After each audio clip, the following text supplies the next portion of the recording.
But like 10 days kind of fast at the same time. Honestly, such a good podcast. Like, another thing I'm trying to do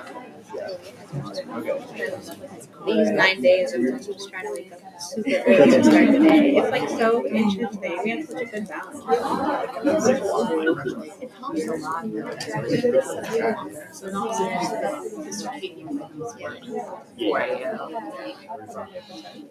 You ready? Okay, should we get started? Bismillah, Bismillah, walhamdulillah, wassalatu wassalam ala rasulillah, wa ala alihi wa sahbihi wa barak wa sallam. Assalamu alaikum wa rahmatullah. So I want to apologize for last Wednesday. I know we canceled the session pretty late. My son, subhanAllah, had a concussion in school. So he's doing a little better now, alhamdulillah. But in the afternoon, my wife had called me and she said they were in an ambulance on the way to the hospital. So I just went to be with him in the hospital. And then he ended up having to be there for a little bit of time so they could just monitor him to make sure he was okay. He's doing okay, alhamdulillah. It was a mild concussion. But you can imagine if you've ever met my son, he likes to jump around and run around. So not able to do some of that right now. If you can make dua for him, we'd appreciate it. But I apologize last Wednesday if people didn't see the email that was sent out for canceling. We had sent one out, I think maybe around like 3 or so or 4 when I had started to head over to the hospital.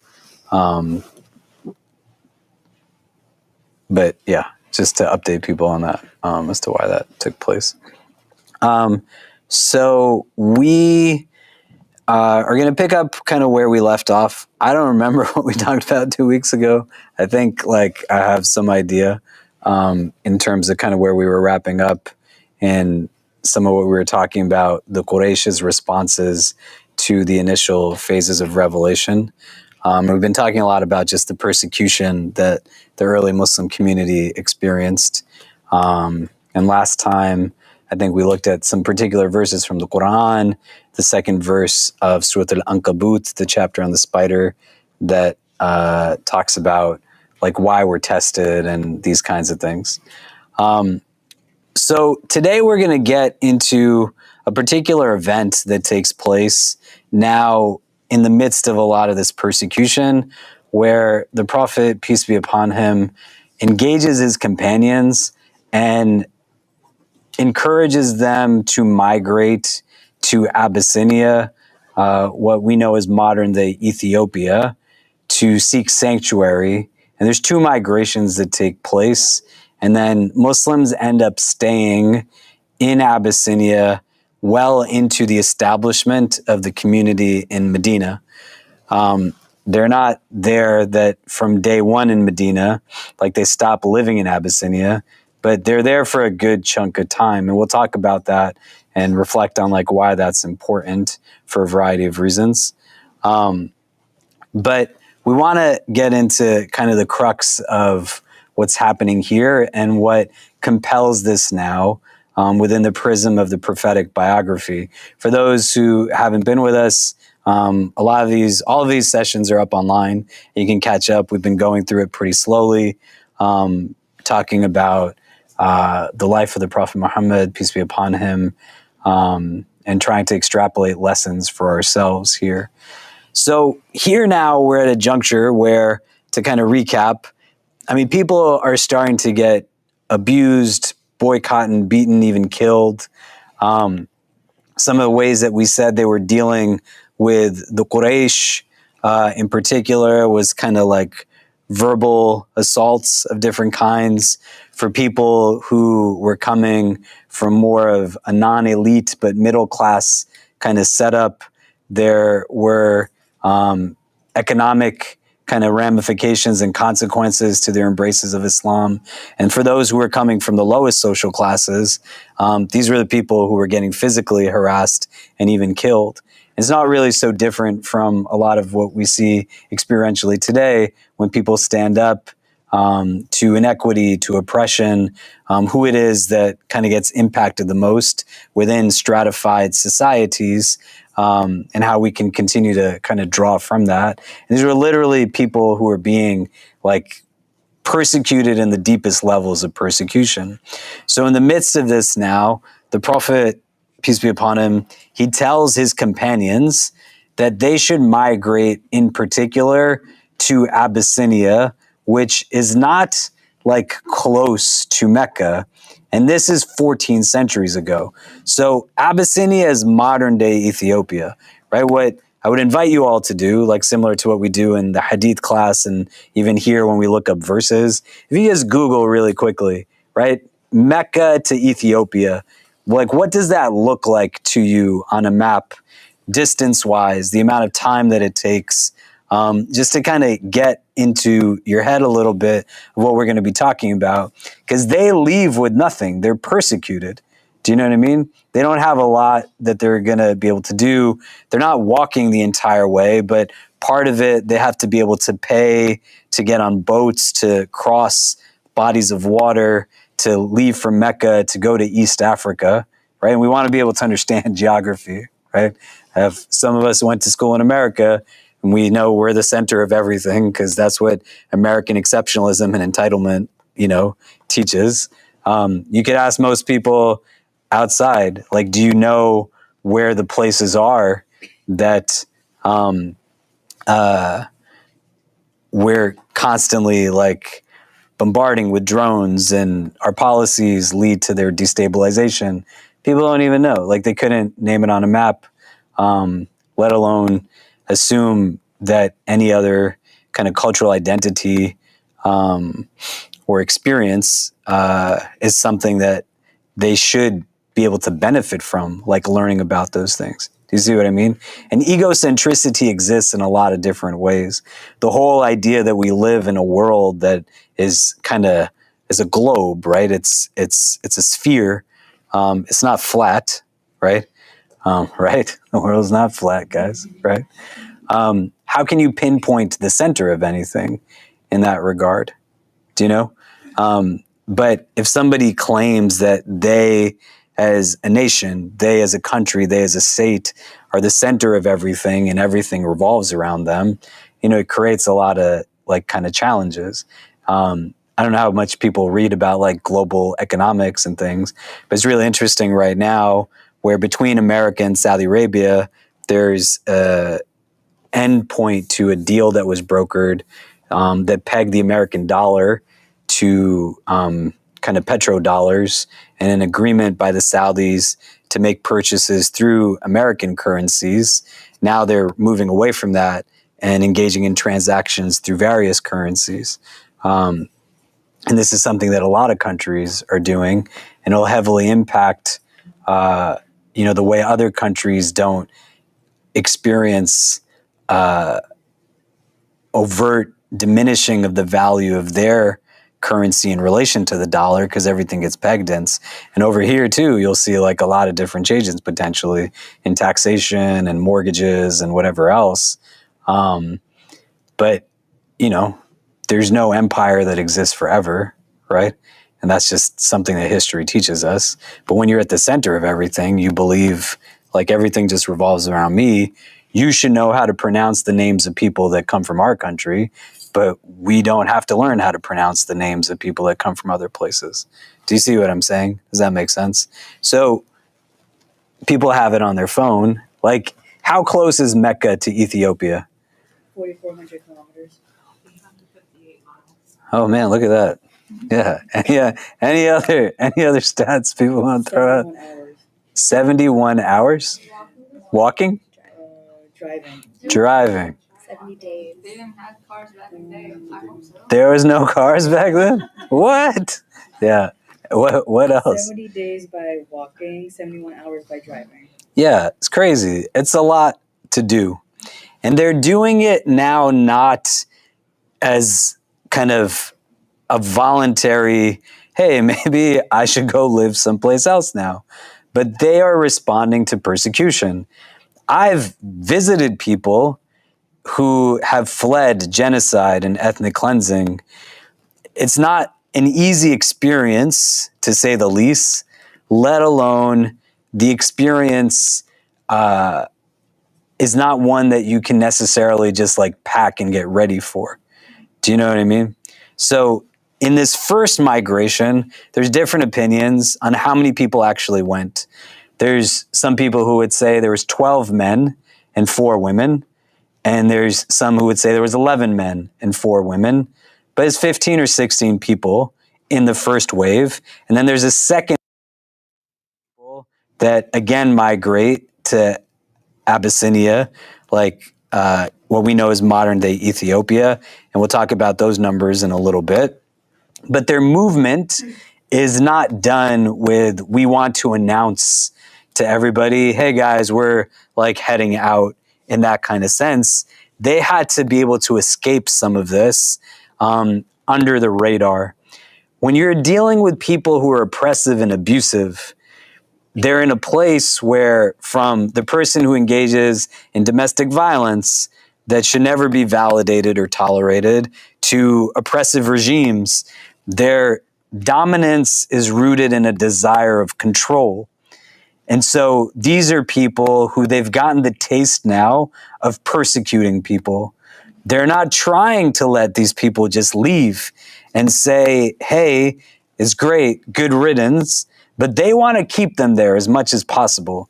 When the second migration takes place, for example, we're going to see this, right? A man by the name of Amr ibn al-As, he is sent forth with a cohort of people from Mecca who want to just bring Muslims back to Mecca to make life difficult for them. They go that entire 71 day journey walking, right? This 4,400 kilometer route, 800 and some miles, right? But the group of Muslims that leave, they're going with the intention of being able to preserve religion, to not get killed, and to just be able to worship God freely. These guys make that same journey so that they could just bring these people back to abuse them more. Do you know? And this is the mindset of the society that they're in. It literally happens. They go to bring them back to make life hell for them. That's what they're doing. This is what abusers do today. I work with a lot of survivors of abuse. It's not a theoretical. You have, people ask us all the time, where's the domestic violence shelter that we've helped to build from our community through the organization that members of our community started, Pillars of Peace? It's undisclosed purposefully because you can't put those people's lives at jeopardy because their abusers are looking for ways to reclaim kind of dominance over people. Does that make sense? Right? There's literally people that have reached out to us who have to go all over the country, and their abusers are following them all over the country. May Allah make things easy for them and make us a means through which people's lives are easy and never difficult. This is what the Quraysh are doing. This is what they're doing to these early Muslims. They dehumanize them to such an extent, but the arrogance stems in such a form that the abuse now is something that they want to continue to impose and continue to kind of berate and humiliate and ridicule and chastise these people in these ways. When the Prophet tells them to go to Abyssinia, they are going to Abyssinia, and he tells them that there is a good man that's there, a Christian king, the Najashi. You will be able to have safety in his kingdom. And we want to reflect on some of these variables for a moment that are not things that we should undermine. And they're important to be able to understand. Like, one, why is the Prophet choosing to send now 15 to 16 people? That's like a lot of the numbers of people that they have in the community at that time. There's not 1,000 Muslims, and they just sent 20 people away. And the type of people that they're sending are also people who are coming from places of affluence, right? Uthman ibn Affan, who becomes the third caliph of Islam, he and Ruqayya, who is the Prophet's daughter, they're married to each other, they are two of the people who go on this journey, right? Like, they're people who are known companions that are making this migration. And to cut your numbers virtually into like half, dynamics of power are built in various ways. Like, you can build power through wealth. You can build power through control of information. You can build power if you get to dictate like state-sanctioned law and influence law enforcement, right? Numbers also are a variable for power. And the prophet at this juncture is choosing to have a good number of people leave to go on a 70-day journey away. How is that strategic? And he's sending people particularly to a place that's not down the street, but at a distance, that's in a society that is very different from the Qurayshi society. Because what's happening in East Africa at that time is not the same as what's happening in Mecca, right? What is like some of the insight we can just kind of reflect upon, conjecture? Like, why is the prophet choosing to do this? And in particular, where is the strategy in sending this group of Muslims to be in the sanctuary of a king who is Christian and black? And it's not without meaning, right? There's the same way we talked about, like the prophet was a shepherd and Allah is prepping him for prophethood. The prophet was an orphan. How does this relate to his being a prophet and the establishment of Islam? There's nothing without meaning in Allah's plan. And this is deliberate strategy. The prophet could have sent these people anywhere. Why is he sending them this far, splitting up their numbers, going to a kingdom of a Christian king in Abyssinia, modern-day Ethiopia, which you want to picture in your head? It means that everybody in positions of authority and power are coming from an Abyssinian background. They're all African. They're all black, right? And who do we know in the Prophet's community? Abdullah bin Mas'ud is a black companion. Ayman Baraka is a black companion. Bilal ibn Rabah is a black companion. How are these people treated in the Meccan society? And the people who are being sent are now being sent to this kingdom purposefully. This first group of people having this many numbers. The second group is going to be 89 men and 12 women, right? Or maybe 14 women. But it's like in that range. Do you know? This is, again, a good chunk of the numbers of people who are Muslim in this early phase. So let's talk about this in just like some cycles, so it's not all at once. Why do we first think that the prophet makes this decision to cut his numbers down so much and send these people to Abyssinia? If you can turn to the persons next to you, exchange some names if you haven't learned people's names, and then discuss, and then we'll come back and talk it out a little bit. And then we'll talk about like what's the relevance of him being a Christian king and what's the relevance of this being in Abyssinia, like a black kingdom. How does that play a role into it? But let's start with why, kind of the segmentation to begin with, and then we'll come back and discuss. Go ahead. There's me and Khalid.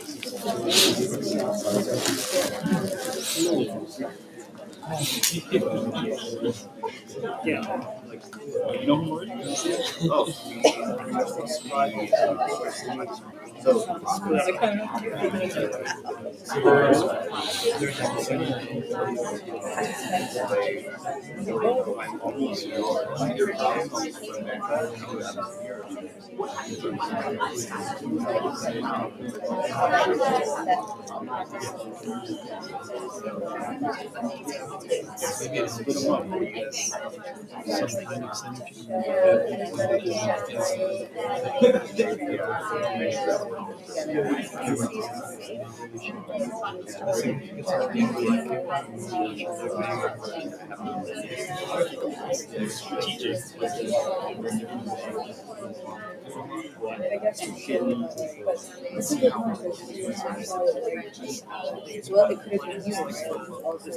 Right now, he's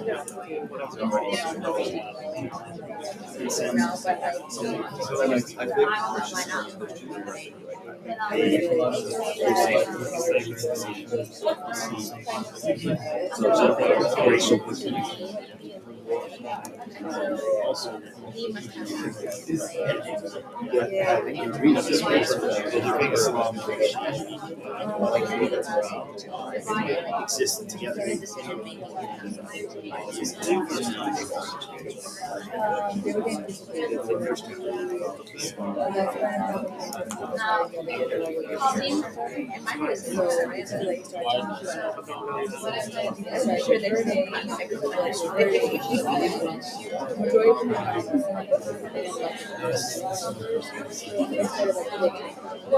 Not only so in that small amount, but he also remembers sending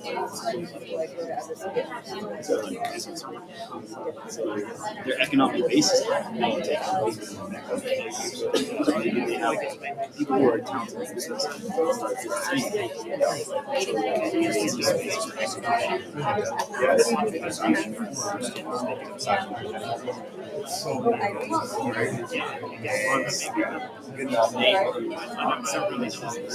That's what creates this sort of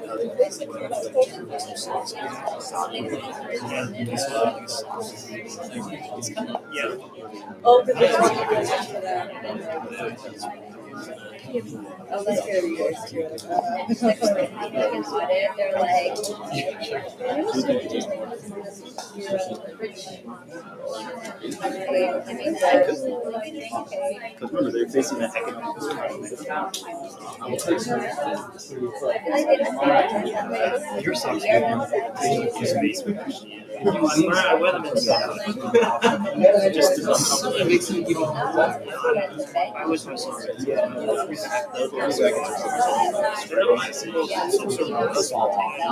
eventually it's spread out.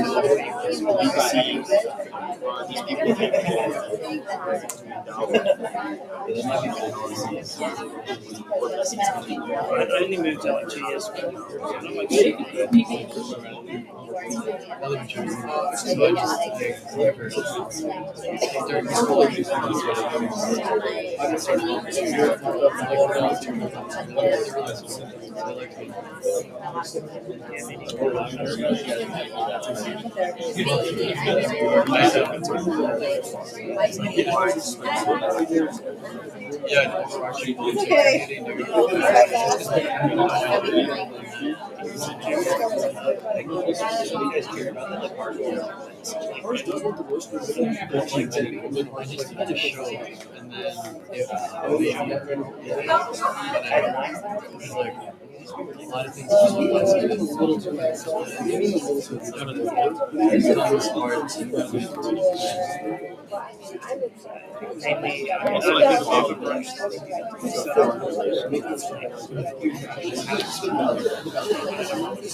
There's always a lot of telling people not to go. It's fun to like I'm not always just like those people he was right now. I guess I don't want to say Okay. So why does the prophet make this decision? He sends now these like 15 or 16 people to Abyssinia, and it's not as if they have like thousands of people. This is a good chunk of the people that are making up their community. What do we think is going into this decision? One idea we had was to mitigate risk. Like if something were to happen to one group, you've got another group kind of far away. Yeah, who said yeah? You did? You agree? I agree. That's what we thought too. Because it's just, let's say like there were since it's like 2 month, approximately like 2 months travel. Like even because back in the days, like there were a lot of not so good people on the road, especially like nowadays we call them pirates. So, well, they weren't the sea pirates; they were like land pirates. So just in case, let's say like they would go and Najashi, the king Najashi would like accept them, they could just like send a letter or something and tell them like they're safe and they're okay. Okay. Other thoughts? Yeah. It sheds light. Excuse me. It sheds light to show like a different power dynamic. Like in Mecca Mukarramah, the people who were light skinned were in power, and the people who were dark skinned were the ones who were persecuted. But coming to Abyssinia, the roles are reversed, and it gives a new perspective. And it can also give people a chance to be empathetic and to build that strength in them, because being part of being a Muslim is to be empathetic, and you can only build that empathy by being in an almost similar experience compared to somebody else. So the people who are light skinned now are experiencing persecution, and they are at the mercy of people who are in power, which happen to be dark skinned individuals. So they can also build that muscle as well. Yeah, and just to clarify, in Abyssinia, one of the things also was that there was no oppression, right? So it wasn't that the Najashi, as a black king, was persecuting like white people the way like the Quraysh were persecuting like black people. So it wasn't like an inverse, right? We just want to clarify that. Other thoughts? Yeah. We talked about a couple ideas, but two of them were the first being economic. They were boycotted in Mecca, and some of these companions, like Uthman radiallahu anhu, was a businessman, and potentially there's more markets to be made in an area where you're not persecuted. And the second idea was this idea of dawah, where by sending these people here, they can get experience on spreading the religion. How can they live with the religion in the absence of the prophet? So how do you gain experience being a Muslim and practicing, spreading, and knowing your faith? We're going to talk about this later, but this might be a good segue. Why is the prophet not migrating? Or what does it tell us about him? Because we're looking at the prophetic biography. He didn't go to Medina in the first or second migration and to Abyssinia. And even when he goes to Medina, he goes to Medina like separate from everybody else, right? Like, why is that an important thing to know and understand?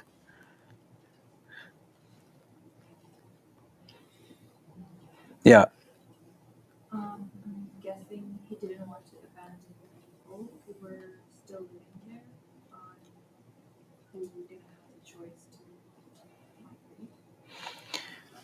Yeah.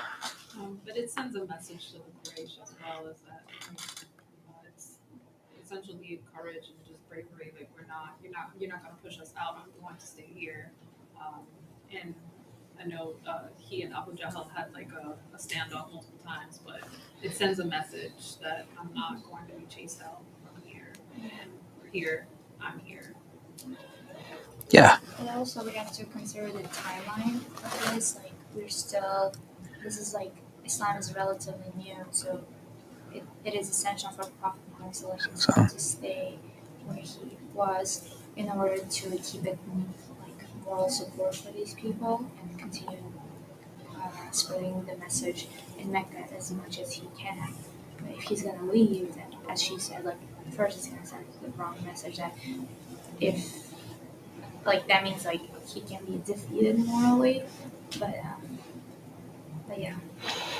Yeah, right? Like, I'll give you an example. There's a hadith, Abu Huraira radiallahu an, who's a companion of the Prophet. He's like the most prolific narrators of hadith. If you come to the hadith class that we do on the 40 hadith on Mondays, the hadith we're looking at right now is narrated by him. And he's like, lives in Medina. He comes into Medina in the 7th year after Hijrah. And he stays with a group of companions called the Ahl Sufa. They're like so poor, they just live outside of the Prophet's house. This large group of people. And there's an instance where food comes and Abu Huraira wants to eat it. It's a gift. right? So the Prophet's not allowed to take charity. The Prophet doesn't take sadaqah, zakat. He's not allowed to. Somebody gives a gift, then he can engage in the gift. And typically when gifts of food come, before he takes it, he shares it with people who are in need. And so this bowl of milk comes, and Abu Huraira is hungry, like he doesn't have a lot to eat. And the Prophet and Abu Huraira are in conversation, and he says to Abu Huraira, like, distribute it amongst the Ahl Sufa. It's a lot of people. And in the details of the hadith, the Prophet, Abu Huraira is like, he doesn't want to be the one picked to be the one that passes the food around, right? Like some of you volunteer here. When you're serving the food, you don't eat first, right? Right? Like you don't, it's not like you eat and then the line starts. You're serving the food, you eat last, right? So Abu Huraira knows this. He's going to distribute the milk. It's a bowl of milk. These are grown men drinking. He's not going to get anything. And then he passes it through, and now it's just him and the Prophet left. And he tells Abu Huraira, you drink first. And Abu Huraira drinks and continues to drink until he's satiated. And he tells the Prophet, I can't drink anymore. And then the Prophet has his own drink. And there's a lot we can extrapolate from this. But one of the things that we also learn in our tradition is that leaders eat last. They don't eat first. Do you understand? Like it's a servant-based model of leadership in our tradition. The success isn't that you ate, but your neighbor was hungry. That's the failure, that your stomach is full and your neighbor's stomach is empty. So the Prophet eats last.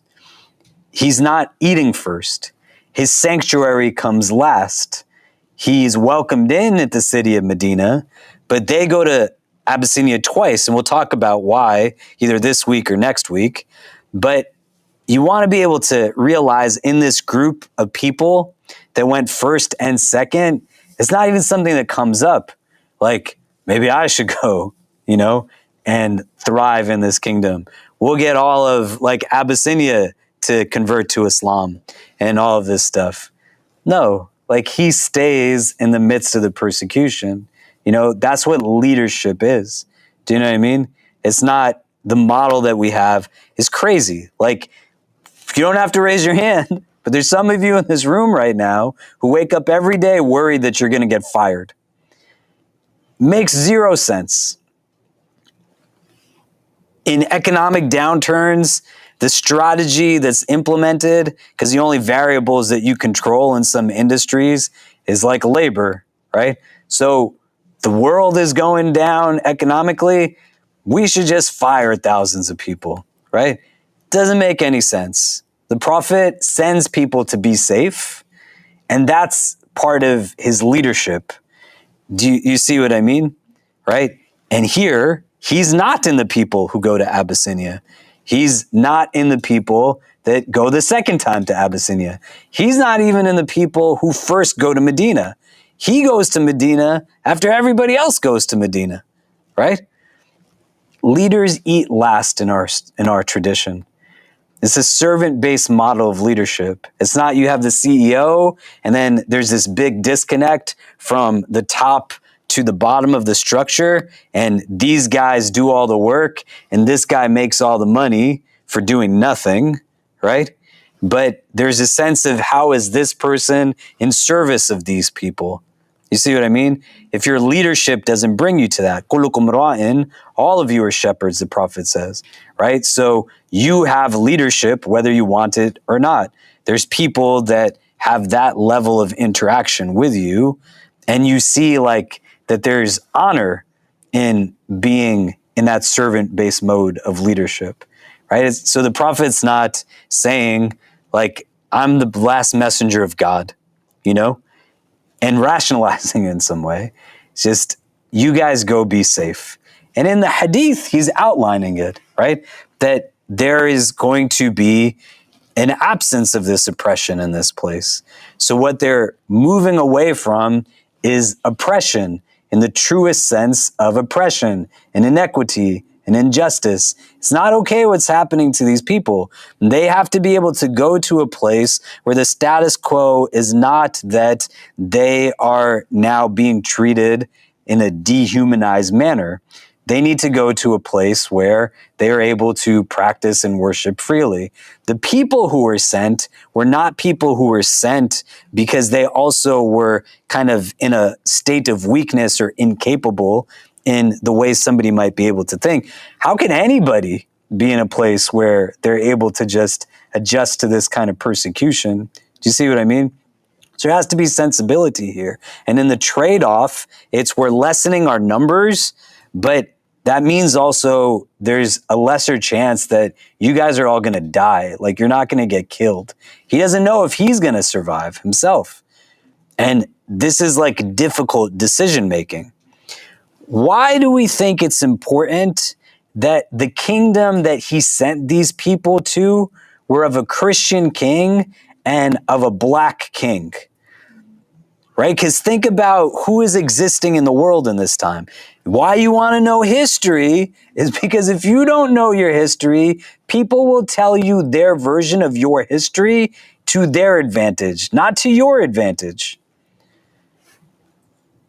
And so, as humorous as it might be, it's also really sad that you can go through 16 years of education in this country and you don't know where Iraq is on a map. You assume that Iran is in Iraq. You can say, well, how is that like possible? You just go on YouTube and type in people who are doing like viral videos of just interviewing people in the park. Like, do you know where this place is on a map? Do you know where that place is on a map? They don't know.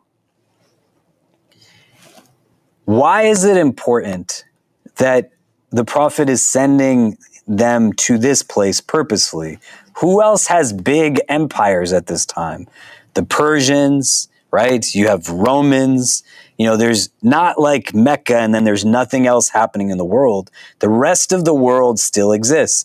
There's 600 years now from the time that Jesus, the son of Mary, peace be upon them both, is in the world to the time that the prophet gets prophethood, right? So you want to contextualize historically. These are not stories for us. These are actual lived beings. And what's happening at the time that Jesus is in the world and what's happening within like the time that the Romans are now engaged in the ways that they're engaged in. What's happening to the children of Israel at this time and the Jewish people that are being persecuted. What's happening with the Byzantines. What's happening with all these people.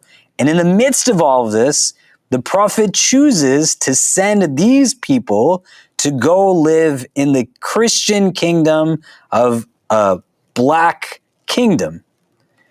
There's other Christian kingdoms also at that time.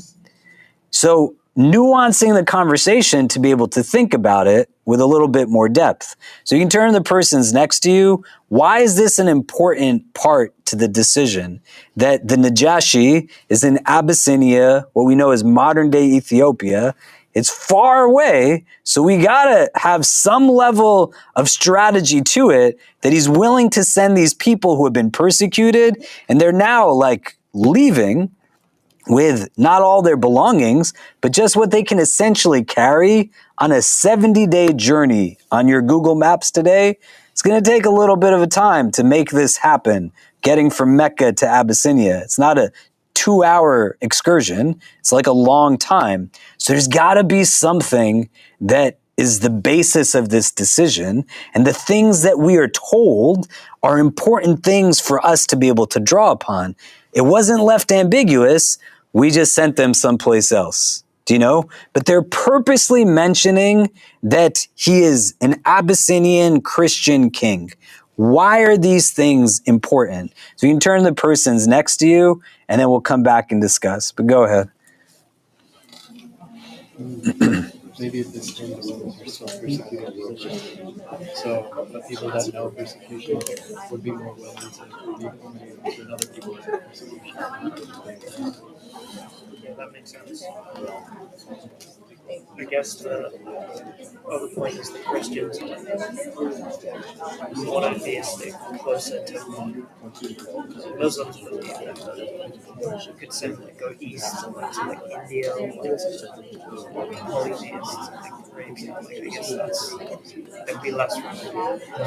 So Christians probably go closer to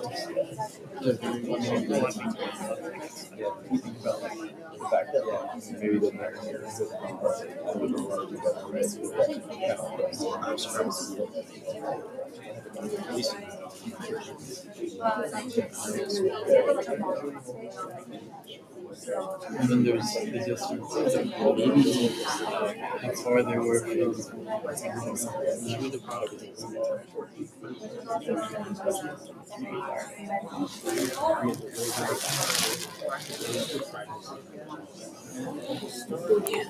I know that a lot of empires converted to Christianity.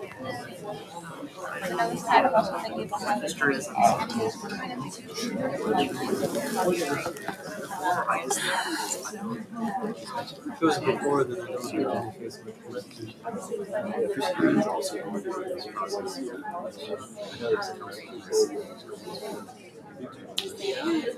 We got about 2 years. Crusades were like Christianity itself is just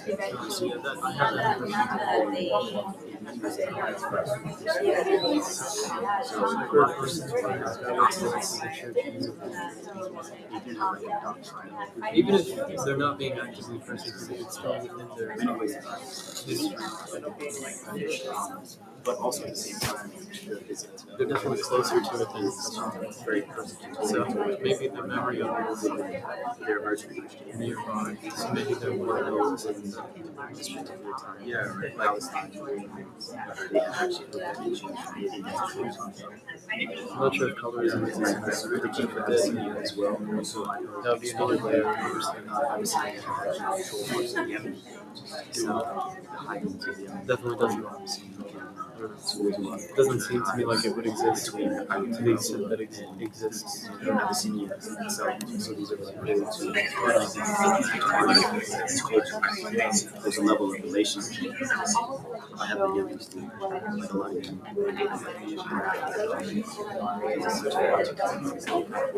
Racial so there might have been I guess it's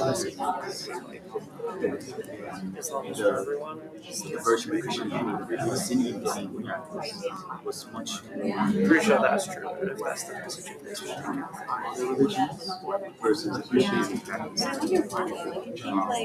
Byzantine, Turkey, I know the Sassanid Persians, they're also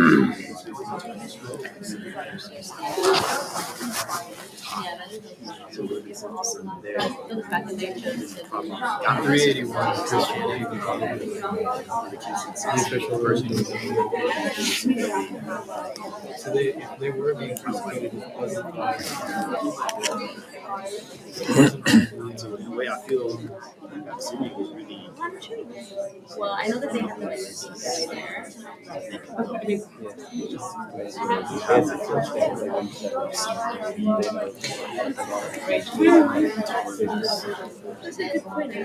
Okay, so why do we think this is important?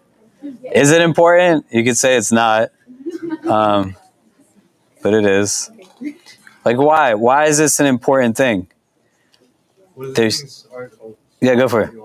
One of the things our group talked about was persecution was a big piece in Christian history.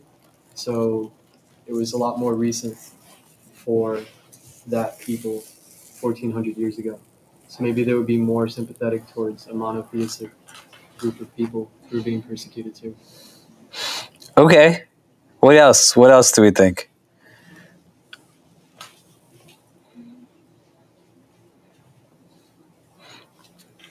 That was it. That was one thing. The closeness of, like, it was, I mean, the Christianity arrived like 600 years ago, which is technically not that long ago, relatively.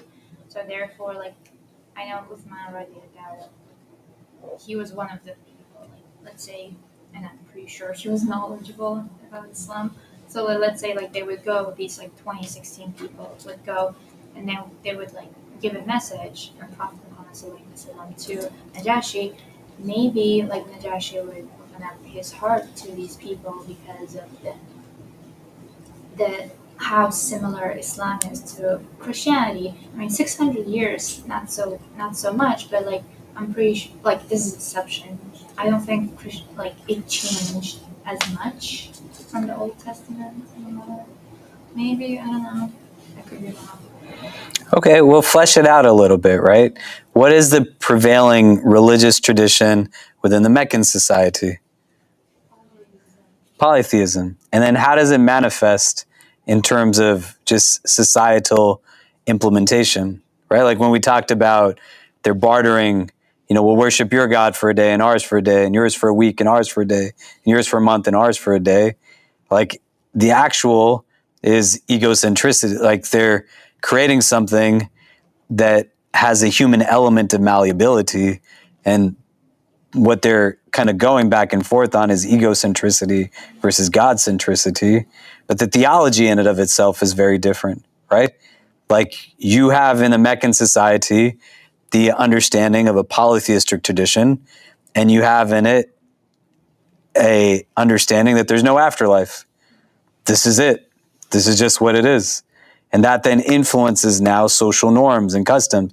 If I don't think there's anything other than this world, why would I care like how much I take for me and you have nothing? Do you know? Like if there's no accountability mechanism, then like what's the difference? Do you see what I mean?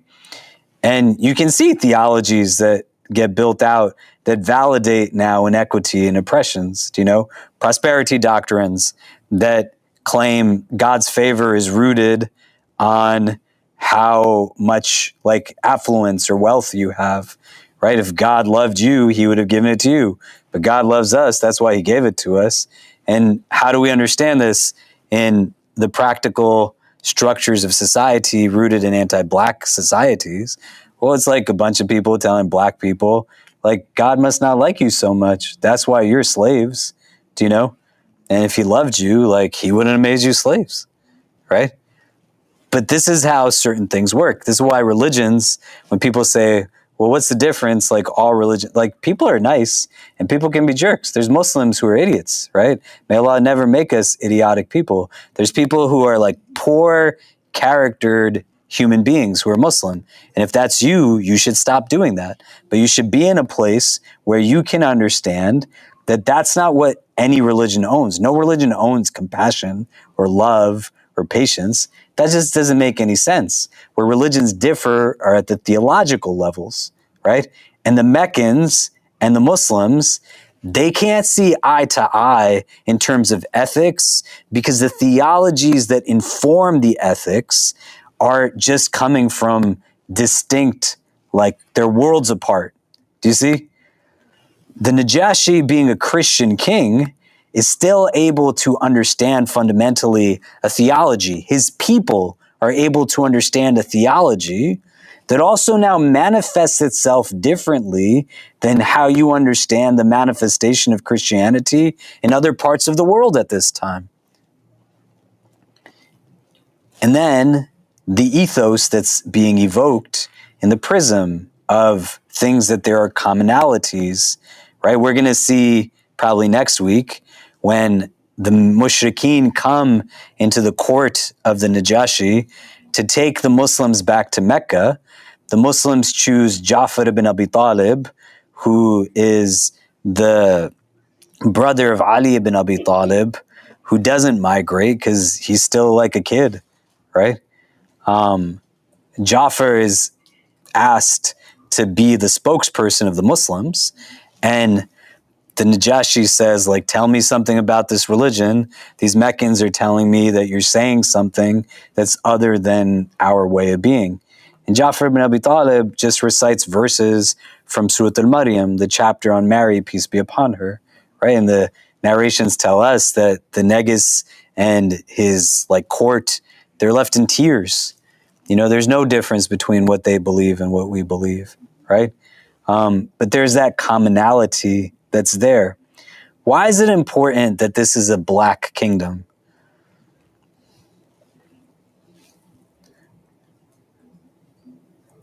Yeah.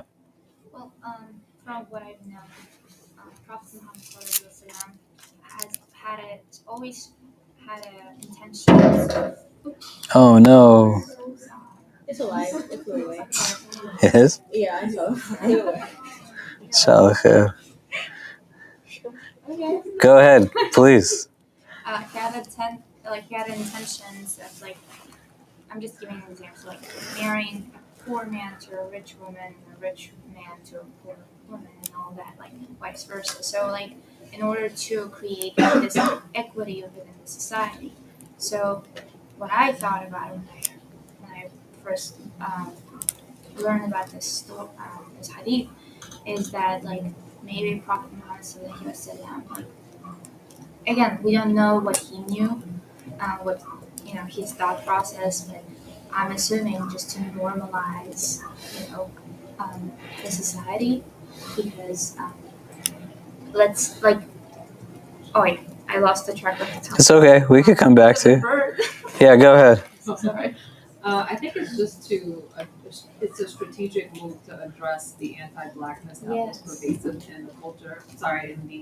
In the society at the time. I know he also had a lot of he completely, I don't want to say hated, but just disliked any type of racism in the society, and so to see individuals that are of that race or Abyssinian in Mecca at the time. I know the first martyr of Islam was Sumayya, right? And see the vast difference between how they were enslaved in Mecca as to how they're living in Abyssinia. It helps people, his people, or the 16 people that he sent, address some of that anti-blackness that was insidious to the society of the time, and just build bridges so that they can be advocates and partners together. So. Yeah, and in the second wave, it's going to end up being like about 100 people, right? So it's a good chunk of this early grouping of Islam. A lot of them go to Abyssinia, right? Why else is this important?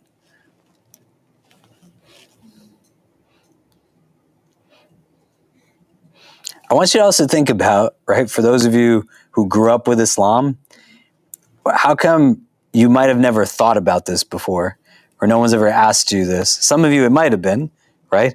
But for some of us, it might not have been the case. We're reading the Seerah and stories of the Prophet. Nobody is the same way Hajar is an elderly black woman negotiating with the Jurham when Zamzam springs forth, and what it tells us about race dynamics and shifts in race dynamics at that time, right? There's certain themes that we see across the prophetic biography, and the prophet is willfully sending his companions to this kingdom of a Christian black king. Why is this important? And think about it in the context of what's going to come, right? Like, we know Medina is going to happen. If you don't know, right, it's not spoiled. Like, Medina happens, right? They come and they take the conquest of Mecca. We talked about Bilal like a few weeks ago in the context of like the month or two we spent on just the realities of the persecution. He's still dealing with racisms from people who are Muslim and not Muslim, right? Like, why is it important that what are they being exposed to when they go to Abyssinia? It's an entire kingdom. Do you know what I mean? They're not like in a room like this for that long. They're in a place that is governed like societally through the customs and norms of the people of Abyssinia. Why is this an important thing? Is it to show trust and humility, like coming with your hands open and just like ask for help? Yeah, there's not like a right, there could be a right or wrong answer, right? But in just understanding, like, all of these things have validity, we want to just reflect on it critically. What were you going to say?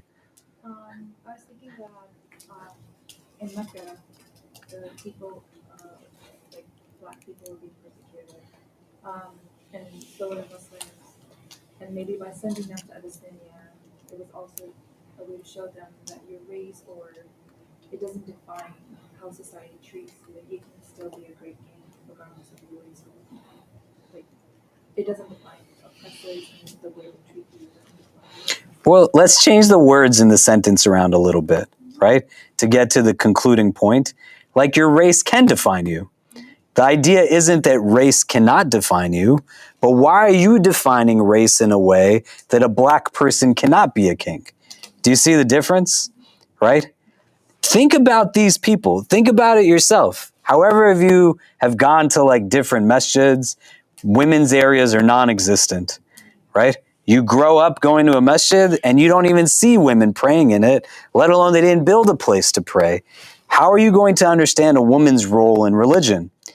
How many of you go to masjids where like they would jump in horror at somebody from a different racial background leading the prayer? Do you know what I mean? Right? How does it make any sense? I've gone into masjids with friends of mine who, you know, it's crazy. We went to Palestine before COVID hit, and we're praying in Masjid al-Aqsa. Some of you were with us, right? If you guys remember when we went, Ismail like led the prayers. Do you guys remember, right? But they encouraged him to lead the prayers. That makes perfect sense to me that Palestinians were encouraging a black man to lead the prayers in one of the most sanctified cities in the Muslim tradition. Do you know? I could go with Ismail to masjids in Brooklyn who would be like, there's no way you're going to lead the prayer because he's black, right? You are impacted in this society by major corporations, head coaches of sports teams, presidents of institutions. They all tend to be elderly white men. That's a fact. These people are now in a place where every facet of society, from the highest of offices to those who are like working like day to day, like they're living years the same way you live. And they're in a place where they are recognizing this. Uthman ibn Affan is going to become the third caliph of Islam. He needs to see that there is a black king leading his community on ethics and values to be able to understand that in his own socialization, right? The Prophet Muhammad, peace be upon him, we talked about women that were in his life when he was a child. If you remember, like one of them was Ayman Baraka, who was also an Abyssinian woman, right? 16 years of age before Islam is interjected into this society. She's taken as a servant in the household of Abdullah, the Prophet's father. And the Prophet, as a young boy, when he's in this place, his father is dead before he is born into the world. His mother dies at a young age. His grandfather dies at a young age. Arguably the only companion of the Prophet who knows him from the day he is born till the day he dies is this woman, Ayman Baraka, right? Whenever he opens up his infant eyes, he's learning about love. He's learning about care and compassion and nurture. One of the women who is raising him is this Abyssinian woman. That's not necessarily what the norm is for every household in Mecca. Do you see? And they're in this place now where societally, this is like fundamental. We're in the days of Dhul Hijjah right now. May Allah make us from those who take benefit from them.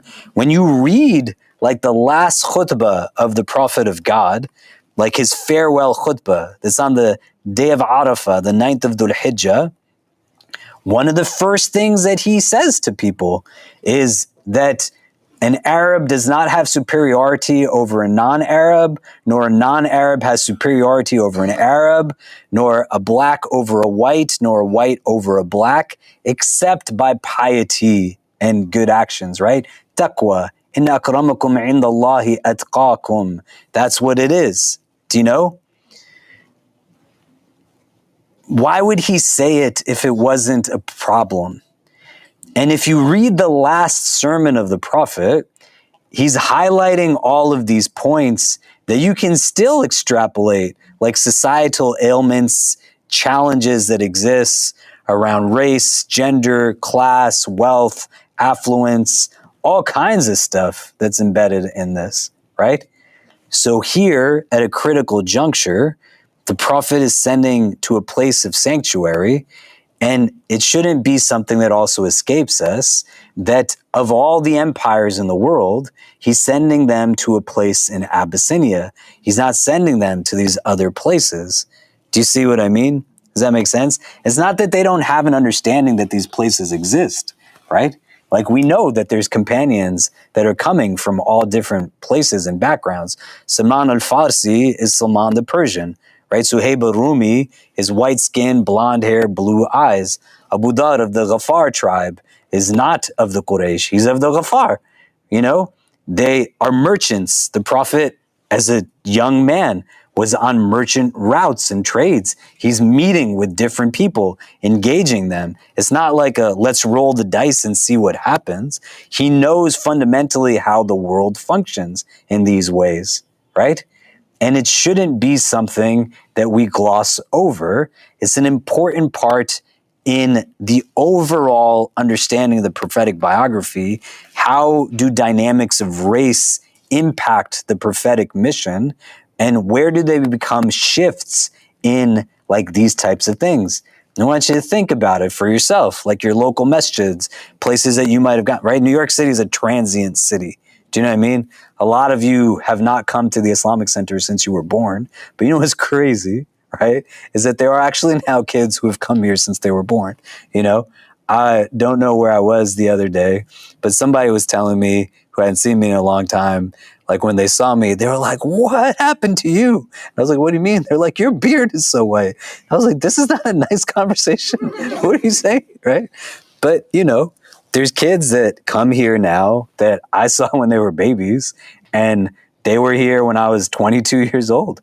And they're like teenagers now. Some of them are like almost in their 20s. It's insane. You know, this is insane for me, maybe not for you. But a good number of us have spent time elsewhere, right? And you see the consequences that stem from these types of limited interactions across. His people also have to be able to experience how to be Muslim elsewhere, and they need a place where they can thrive and flourish and not also be persecuted. So it's not like here is difficult persecution and here's like half of the level of persecution. You know, it's like, no, we're going to go from this place and go to this place. So you can actually understand that it's possible to worship in a sense of freedom. Do you get what I mean? There's people who stay with the Najashi for years. There's people who stay in Abyssinia for years. Medina gets established, and it's not like they call all the Muslims to Medina. This is something that this account also is important for us to understand through. Because people have this limited idea that when they're looking at Islam from the lens of like, you know, political spheres, that there's Dar al-Islam and Dar al-Harb. There's the abode of Islam, and then there's the abode of like contention. And there's only these two spheres. Traditionally, what's understood is the interjection of a third sphere, what's called Dar al-Salam, the abode of harmonious living. You could be Muslim and live in a non-Muslim land, and that might be what's best for you. The fact that an Islamic city is established, Medina, doesn't mean that you get up and leave from Abyssinia and come to Medina. They still stayed in Medina. If the whole idea was you had to get up and leave because that was a Christian kingdom, then why didn't those companions leave for like that many years? Going into the 7th year after Hijrah, 7 years Medina is established. There's still Muslims in the place of Abyssinia. Do you see what I'm saying? Okay.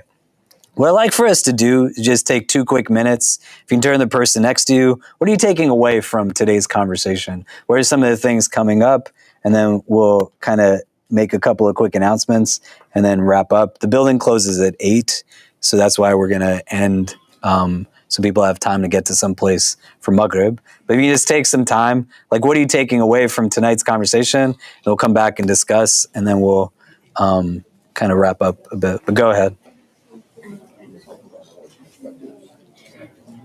I would say for sure. I didn't know the details of this history. I would say definitely. I didn't realize that when you sent the person who came in.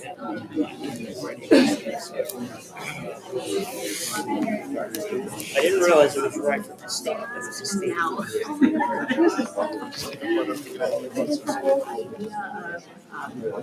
Did you hear about a lot about the message?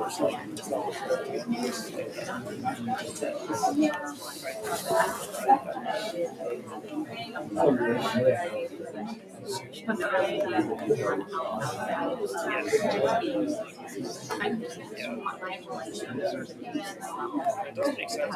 It seems pretty obvious. I wasn't thinking of it.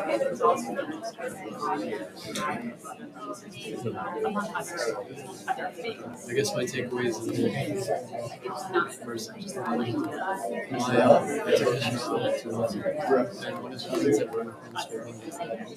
Did you guys start advertising your thing yet?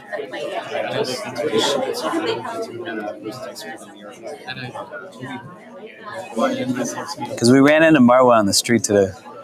Yeah, so she said she's excited. Yeah. I got to get on a Zoom at 7:30, but it's with Manaf and Amira, so it's not like, yeah. Yeah, I guess.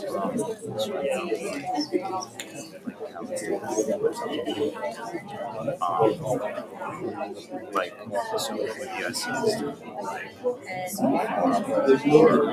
like, I can do it, I just don't have access to it. We can make them. Yeah. Just tell me what you need and I'll update it. I just shared a doc with Marwa, Dave, Amira, and Khaled. It's pretty much the same as what I shared before, but I doctored it to. If you share it with Isam, do you know Isam? Yeah. Yeah, so he's going to be doing all the emails and stuff for the time being. Yeah. So maybe we can check in after. Yeah.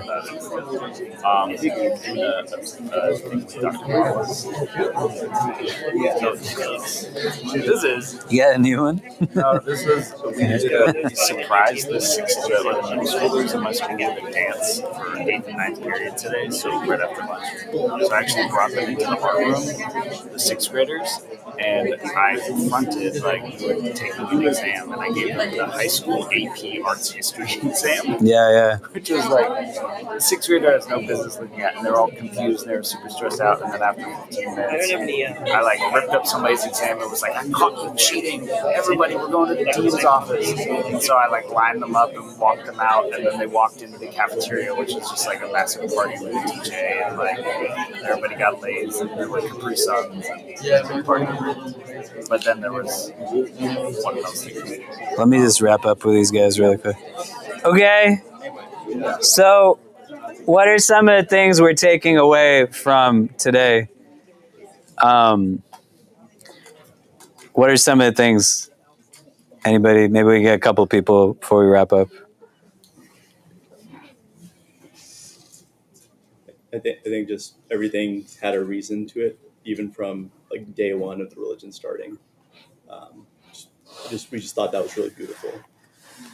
Just really look at where Islam is today, like, people in all walks of life taking their shahada, and day one he was sending people out to modern Ethiopia. Yeah, and it's beautiful people take their shahada, but like conceptualize this, right?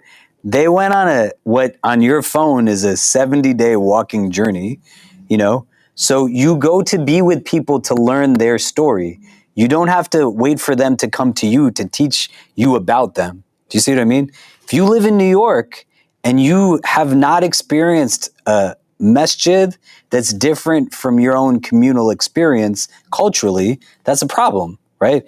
Like, you want to live in a monolithic Muslim community, like, go to somewhere where there's not so many Muslims, or like they have these more kind of ethnocentric spaces. That's fine in that sense. But here you can go and experience, like an Indonesian mosque, a Palestinian mosque, an African American mosque, a Sudanese mosque. Like there's so many things that you can go and engage in. You got to also be comfortable in experiencing being the minority in certain spaces. Some of you walk into masjids and you get upset if it doesn't cater to you, but think about what it must be like. All of these people are now walking around in a city getting sanctuary, but they're not also like ethnically the majority. Do you see what I mean? And a lot of us in this room are not the majority in different frames of our identity, but some of us are going to always be the default majority in Muslim spaces, right? And that's a problem if we experience Islam in that limited capacity. Do you see what I mean?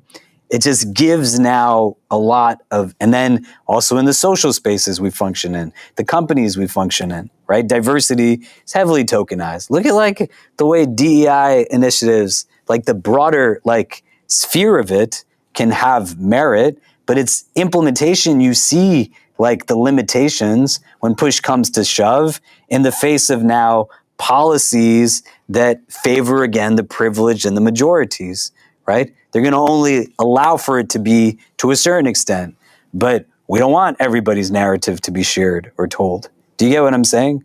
Right? So this is a really important thing, extrapolating it from the Seerah, do you know? And we say the Seerah makes things concrete. The Prophet's sending his beloved companions who are persecuted to go be with people who are different from them.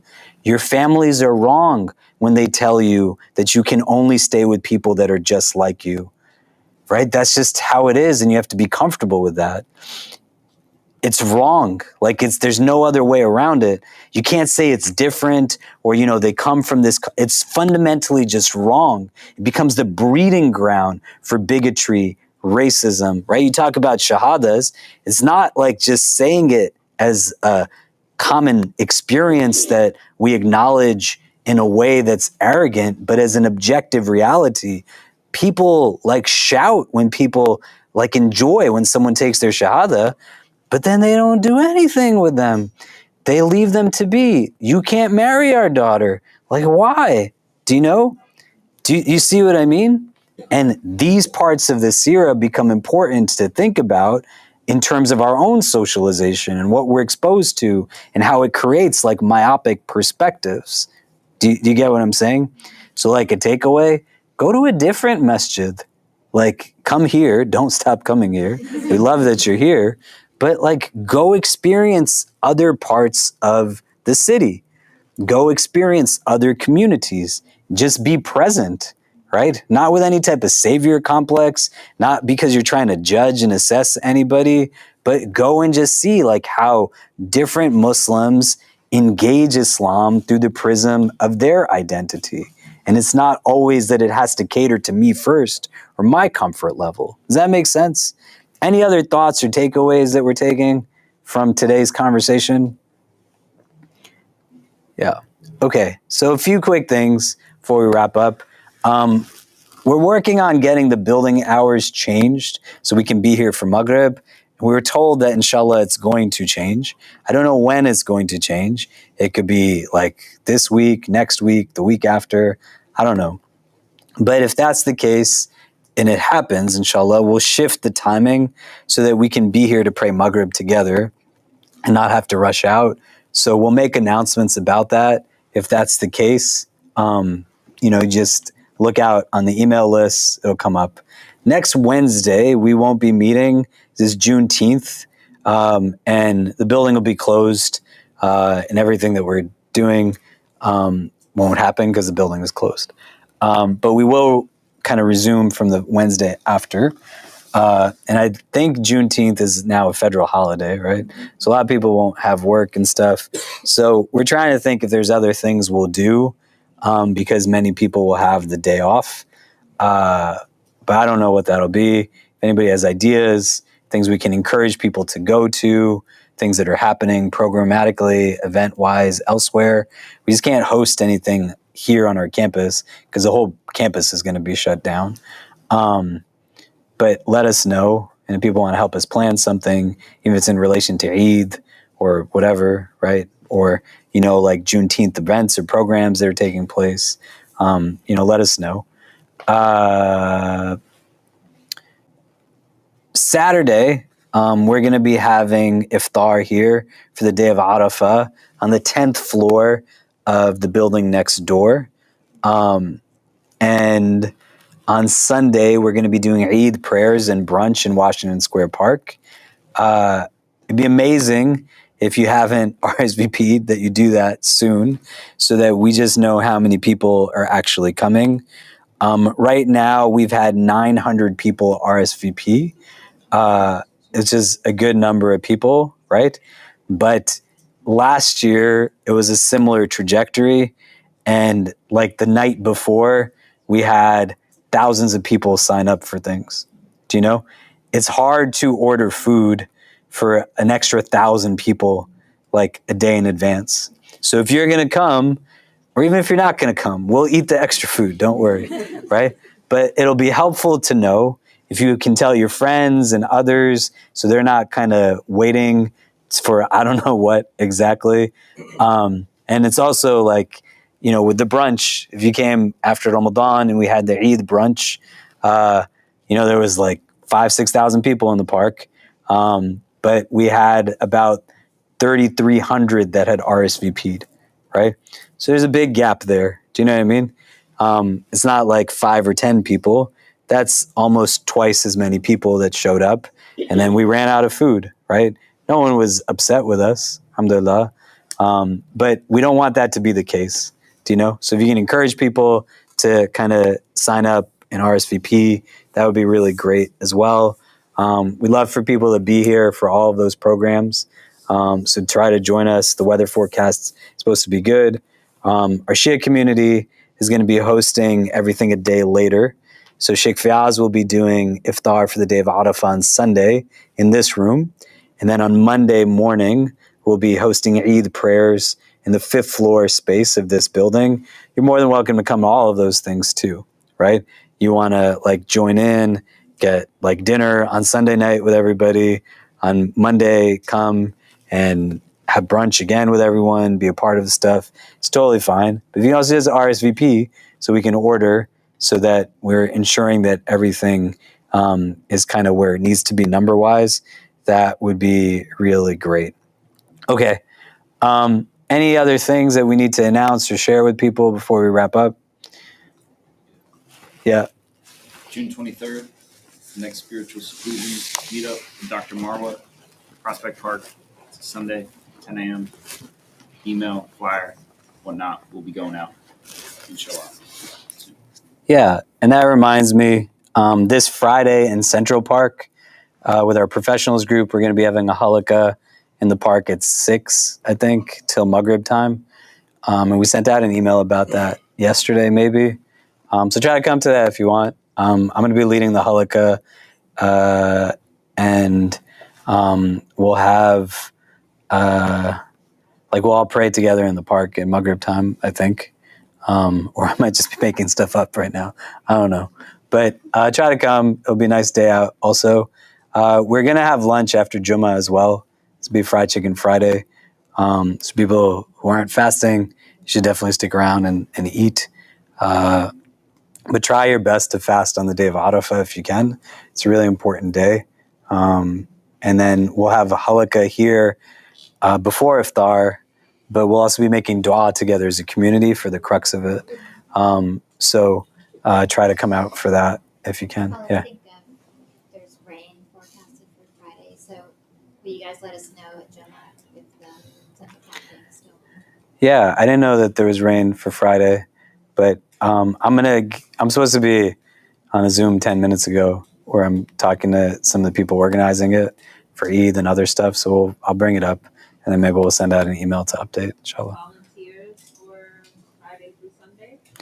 Yeah, we need a lot of volunteers. So if you RSVP and you indicate you want to volunteer, then you'll get an invite to the WhatsApp groups and the Zoom meetings and everything. So please do sign up so we can add you to those as well, inshallah. Okay, if people can just put their chairs back against the wall And then we'll see everybody later this week, inshallah. Assalamu alaikum.